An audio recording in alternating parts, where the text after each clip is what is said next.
Hey, this is Anney. And Samantha. And welcome to Stuff Mom Never Told You, production of iHeartRadio.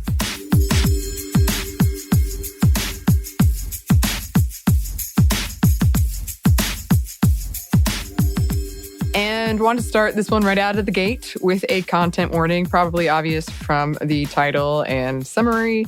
But we are going to be talking about orgies today. Finally. An odd statement to say for work.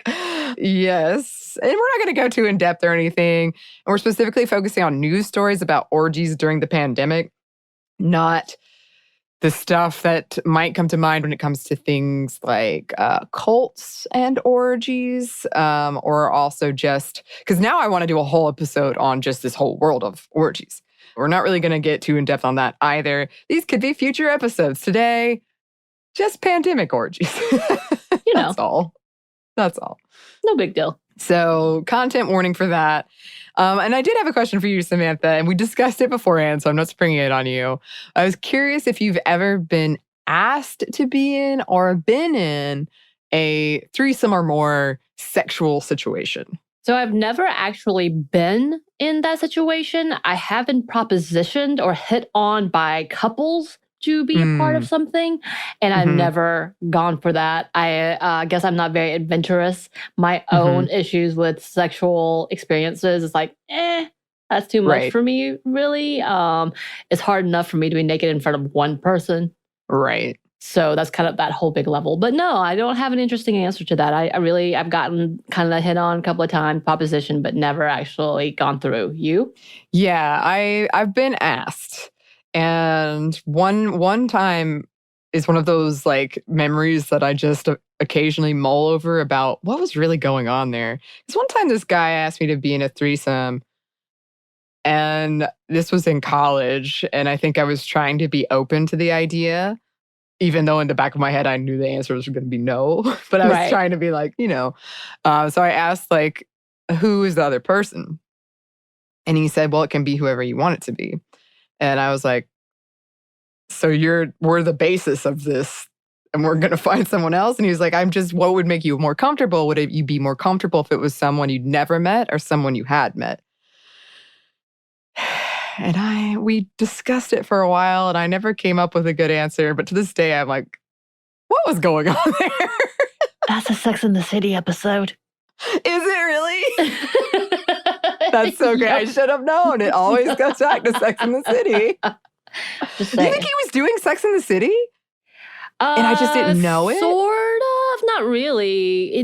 Because they don't ask that question, but it is like brought in. So it's this whole thing with Charlotte, who is probably the most naive of the four, dates a guy who wants to have a threesome. And so she has this whole discussion with all of them. And they go about the round table about like who would they have it with? Would it be a stranger or would it not be? And of course, poor little Miranda gets left out altogether. It's a whole thing. Oh my. Maybe he'd seen that episode. Maybe. Interesting. I legitimately lie awake at night sometimes thinking about this moment.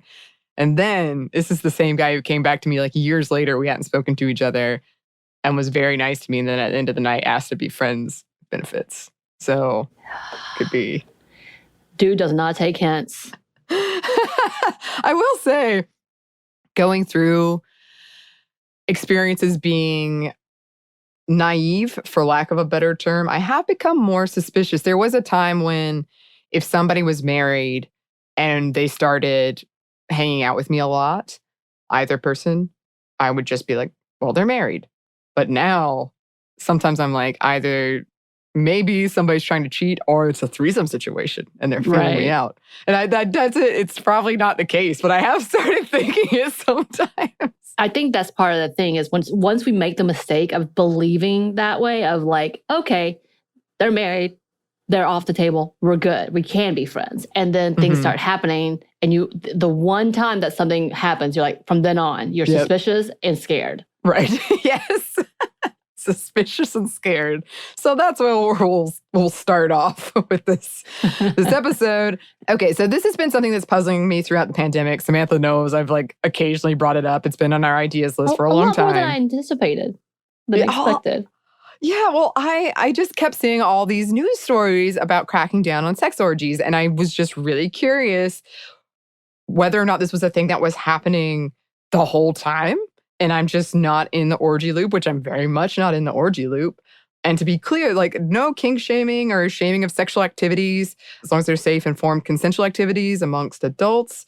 I just was really curious Right. about all these stories I kept seeing. So recently, the New York Department of Health updated their guidelines for having safe sex during the pandemic, which we talked about, including this line, quote, "Make it kinky, be creative with sexual positions and physical barriers like walls that allow sexual contact while preventing close face-to-face contact." Interesting. They heavily advise avoiding sex parties, but if you must, get vaccinated first and choose larger, more open, and well-ventilated spaces. Good to know. Good to know. And as you probably heard, this story, these guidelines did make the rounds of people like, are you talking about glory holes essentially? And what's a well-ventilated space I can have like a sex party in?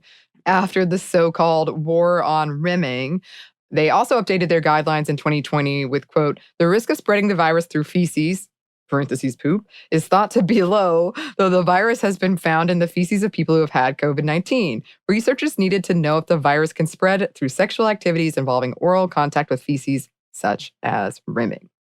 I just wanted to include that because that came up in a lot of when I was searching this.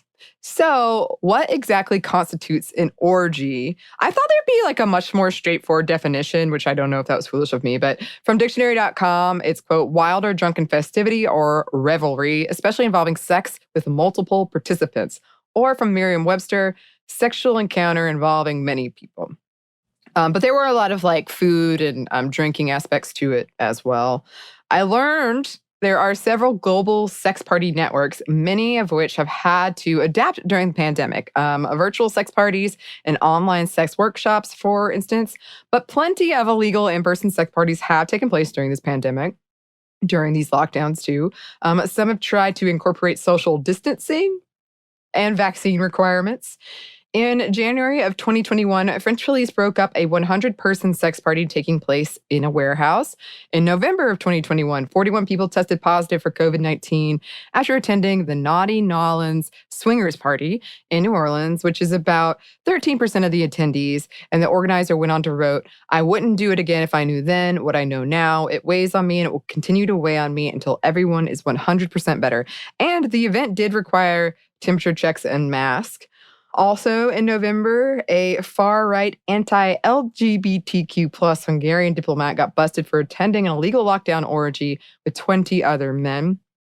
A few have been broken up in New York, 80 people at a sex club in Queens, more than 200 were detained at an illegal sex party in Los Angeles. Atlanta sex clubs Trapeze and The Loft were featured in one of these articles about these. It described the experience at these sex clubs, and it was something I had no idea about, just a world I had no idea about. Customers had to sign a document that read, "We understand that we are using the club's facilities during a worldwide COVID-19 pandemic and understand and accept all risk and consequences thereof." People who work at these clubs across the country reported high interest during this time and theorized it might have to do with a newfound appreciation of being close to other people. And as I was reading through these, of course, I thought of fan fiction because a lot of people use this term touch starved, which I've never actually heard. I should have known it's an actual thing, but in fan fiction, a lot of people use touch starved. And that's what a lot of people were describing is they felt like they'd been missing That's not touch. just a fan fiction word, just so you know. I know. I've learned through this orgy research, Samantha, that my world of fan fiction is not the first and foremost. There are other Well, it's worlds, also the real something world. that could be applied to young children who aren't physically touched and is not aware of like parental cuddles and hugs and emotions. So it's actually more scientific than just Yes, I have learned. I have learned.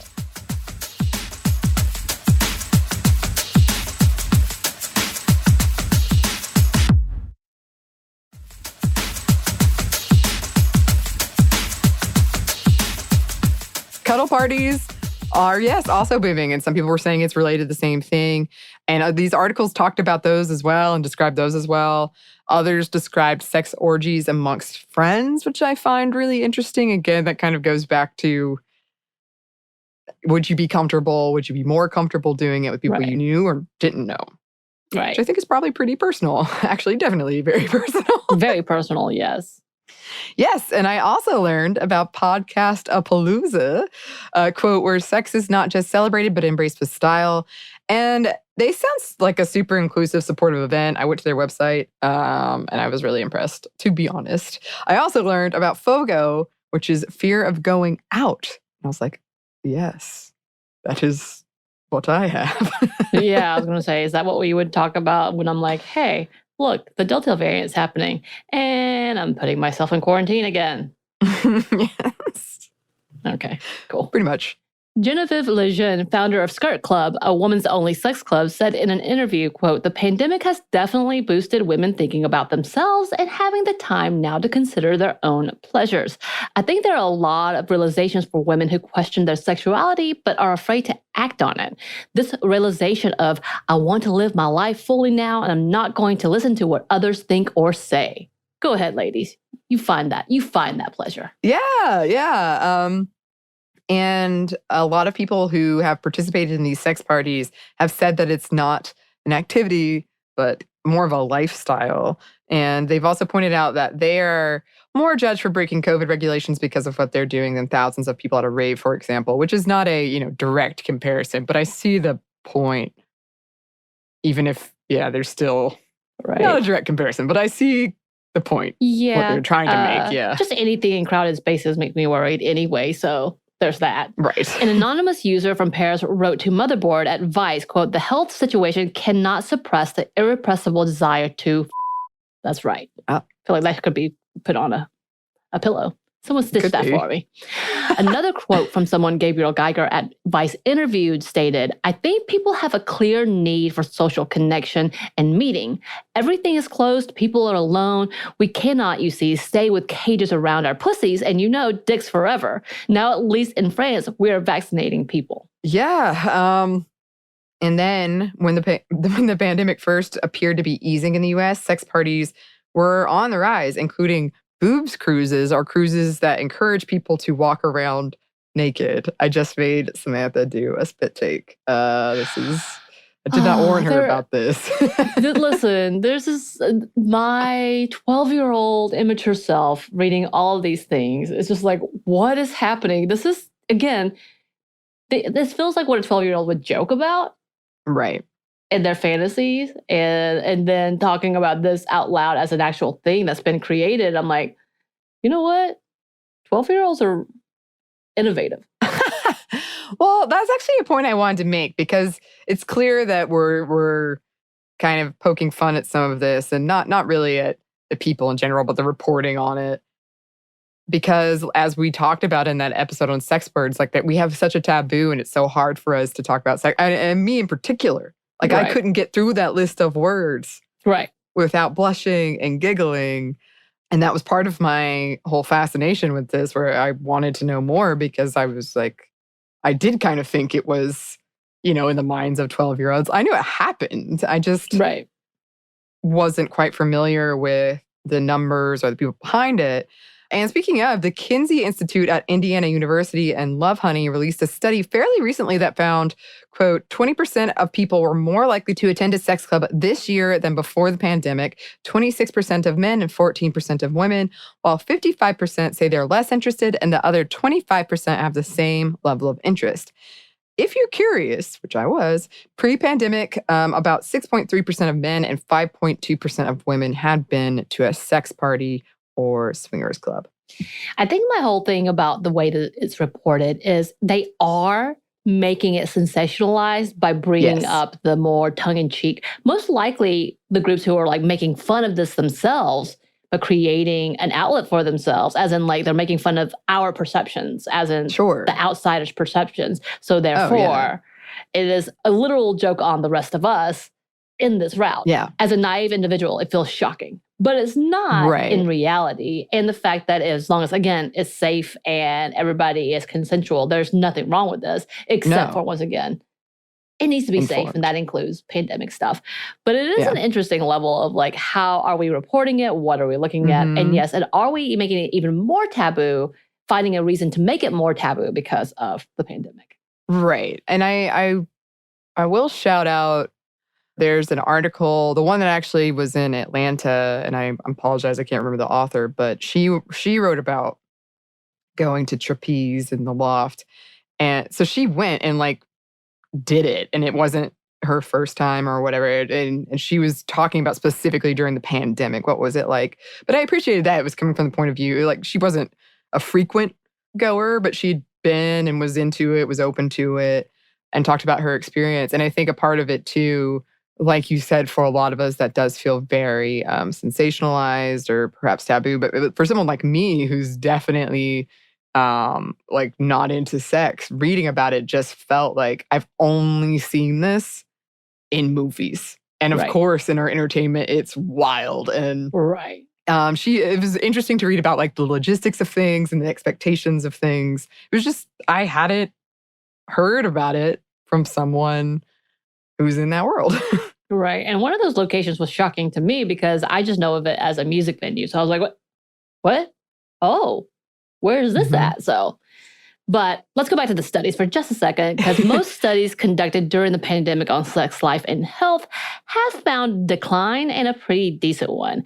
Rates of masturbation have gone up, however. So some studies have found women expressed increased sexual desire during lockdown than men, which is interesting. That is interesting. I think it was like a 10% generally. It was like a 10% higher interest. But I kind of wonder if that's playing on some of the stuff we've talked about around, like, I don't know if toxic masculinity is the right word, but how there's this expectation that men will want sex and will find sex. And when you're like, the world is your oyster and you're not in quarantine, then there's more pressure. Whereas for women, it's kind of the opposite. Like, I don't know. I just found that really interesting. And again, it may go back to the whole loneliness factor. Yeah. When Definitely. women are kind of in whatever may be the reason, we're not in touch with many people. We don't even see our friends, all of that. That whole needing, again, touch starving, being starved to touch in general, which is translated to, well, I need some sex. That means I get to be touched and cuddled on. You know, one of my favorite lines from Sex and the City is the line, I just want him to lay on me. I just need his body to lay on me. Like, she's not even talking about sex, but that was kind of that level. And I'm like, yeah, I get that. And that became one of my phrases for a while. I'm like, I just need someone to lay on me. Like, it became a thing. And maybe that loneliness pushed it up a little bit. I could see that for sure. And you know, we started with Sex in the City. Let's end with Sex in the City. Thank you. Thank you for letting me do this. Yes, I'm always happy to have the Sex in the City context around these things. Yeah, just, you know, have safe sex always, COVID-wise, and always wise. And listeners, we would love to hear from you. Thank you for going on this journey with us. You can email us. Our email is stuffmediamomstuff@iheartmedia.com. You can find us on Twitter @momstuffpodcast or on Instagram @stuffI've-never-told-you. Thanks as always to our super producer, Christina. Be safe. Yes. And thanks to you for listening. Stuff I've Never Told You is a production of iHeartRadio. For more podcasts from iHeartRadio, visit the iHeartRadio app, Apple Podcasts, or wherever you listen to your favorite shows.